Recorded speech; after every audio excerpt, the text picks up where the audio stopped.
All right, it's Tigers and Tide after 2 weeks of talking about everything but football, from Brian Kelly being fired to coaching search rumors to Nick Saban coming back to the governor doing what he did last week to Scott Woodward being, well, mutually agreeing to part ways, to then a president and Verge is the interim, then he's not the interim, then he's actually the real full-time and now is it whatever, but now he is for sure the AD. Anyway, all that to say, it feels like we've made it through all the talking, and finally we actually have a football game to play. I mean, Frank came in as the interim during all of this hoopla in an open date, so we didn't have a football game to distract us from all the things going on. Well, now we have a football game, and it's the one that is the most anticipated football game annually with LSU and Alabama, one of the most anticipated annually on the entire college football calendar, but it's been radio silence about this football game for 2 weeks. Typically, it's a 2-week buildup, the crescendo, where we diagnose and analyze every angle of this game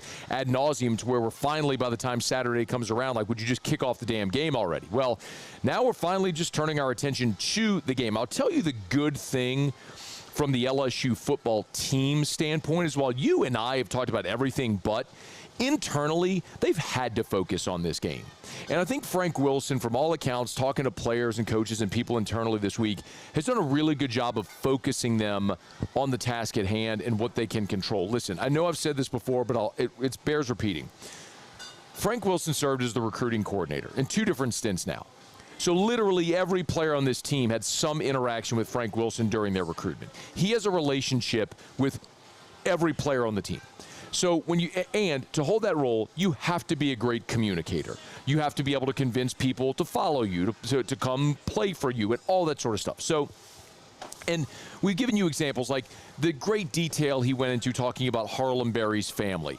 His dad was in a band, his grandfather was a musician, his mom's in Zulu, went to Warren and Easton, watched him when he played at Nord. I mean, when you know someone at that depth, there's a deeper relationship, and I say actions speak louder than words, and an evidence is the fact that nobody entered the transfer portal.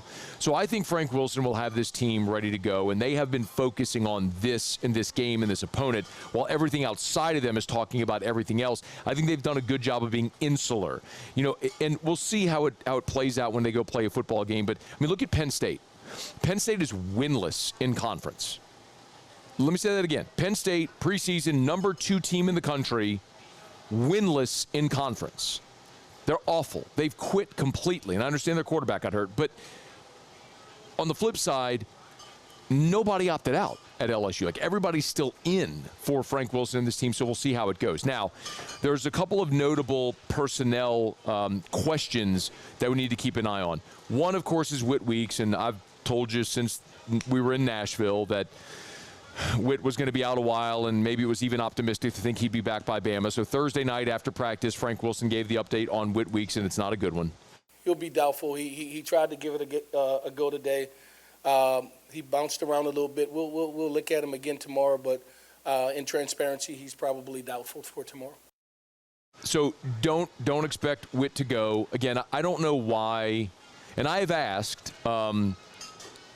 both on the athletic department side, the football side, about why they're being a little coy with Whit and not disclosing the nature of the injury. That's up to them. They can do what they want. There's HIPAA and all that sort of stuff. But we've been telling you since Nashville, it's more serious than they've been letting on, and it's why he hasn't been out there, and it looks like he's going to miss this game as well. And it's disappointing, not only because he's a really talented player, but you've missed the last 2 games. Weeks has missed the last 2 games, Vanderbilt and Texas A&M, and in both of those games, your defense really struggled. It was the most points your defense has allowed all year. I don't think it's necessarily a coincidence that it happened to be the games where Whit wasn't out there. Now, a big part of that is you're facing a running quarterback, and I think as time continues to show, that's kind of Blake Baker's Achilles heel. We had a 2-year sample size now. His defenses don't stop running quarterbacks. It's perplexing. The athletes are much better, more veteran this year than a year ago. Like, I could have put it on some of the personnel a year ago, but it's clear that's not the case here.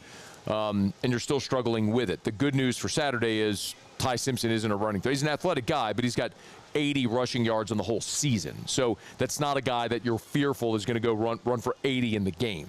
So that's one. The other part of this. And by the way, this was Frank on his radio show Thursday night after the media availability. Elaborate a little more on Whit. We'll continue to monitor will be Whit because he wants to play. He has shown progress throughout the week. I think today it was 50-50.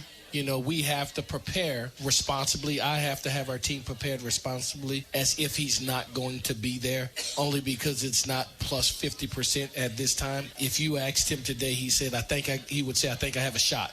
But I don't know how long that will last if you have a shot. And so we're going to do right by him. And if he's capable and he gets clearance, we're going to roll with him. If he's not, we'll have the right people in position to step up.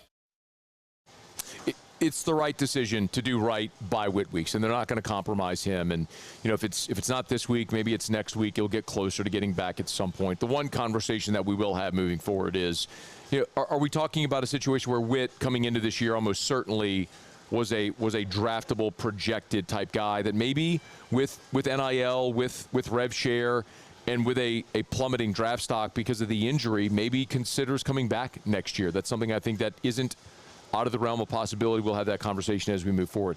The good news for LSU on the injury report, looks like Carius Curne will be able to go. He's now probable for LSU. So I would assume that Curne, if he's able to go, would start at left tackle like he did against Texas A&M.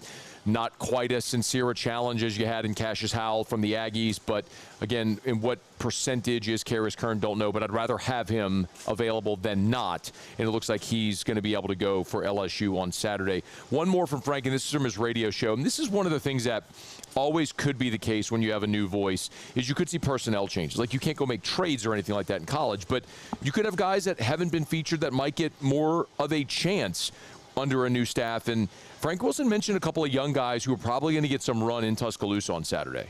Yeah, we got quite a few guys. Jhase Thomas is a young guy in the secondary who has done some good things for us that we're anticipating getting into the game this week. TaRon Francis is a freshman wide receiver from New Orleans, from Etna that'll be involved in a little offense, a lot of special teams. You know, we looked at our teams unit, and it's 1/3 of the football game, right? And so for us, we have guys who have an opportunity to play 20 to 30 snaps between the 4 core units, and we really wanted to enhance that. I think that is really important. And Frank Wilson has always had an emphasis and a focus on special teams, so you want to get your better players there. He mentioned Jhase Thomas. Jhase Thomas is the one who had the blocked punt for the safety against Texas A&M. So no doubt you'll see him there. I don't know how Jhase Thomas would factor in defensively in this football game. That's a heavy lift to think that you'd put him out there against Ty Simpson, in the secondary against Ty Simpson in this Alabama passing offense. But TaRon Francis, y'all, they call him man-child, and that's a dude that probably had the most highlight reel plays in fall camp.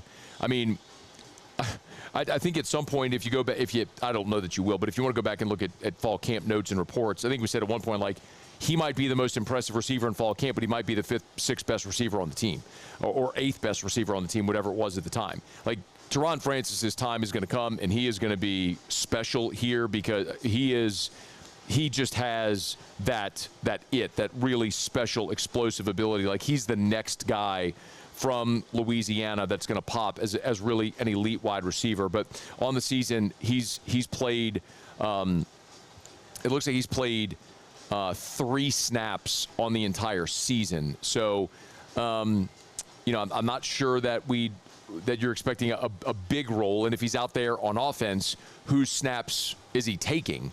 But something worth keeping an eye on. See if TaRon Francis gets a little run there in Tuscaloosa against Alabama. Hey, thanks so much for watching. Please leave your comments. I love to interact, and be sure to hit the red subscribe button below.